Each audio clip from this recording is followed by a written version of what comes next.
So at the minute we're currently building from a design that a third year, Sharon and Teo, have done. We're building the chassis for the Formula Student car that will race around Silverstone in 2016, which will happen in about July.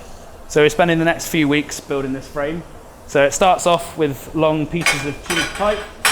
Each bit is obviously, it starts off as 8 meter lengths and we cut each bit as when we need it.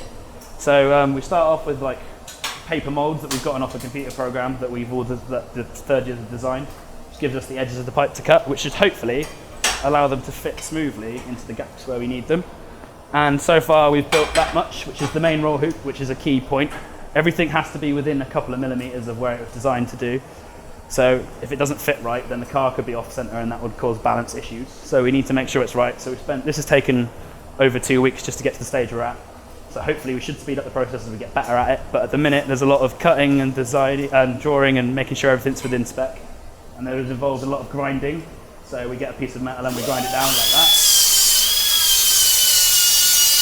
That takes a lot of our time up because we have to individually grind small bits off at a time to make it work.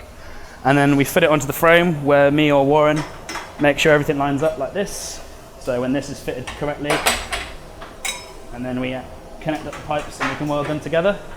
But as I said, that'll take a lot more grinding than we are able to do at the minute.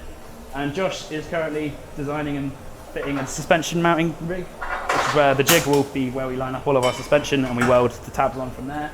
And then hopefully in about 3 weeks time we should have a fully built chassis, which should be about this high with more tubes in and out of it, and it will look like the car that's in the workshop at the minute, or if you've seen on the DMU racing page.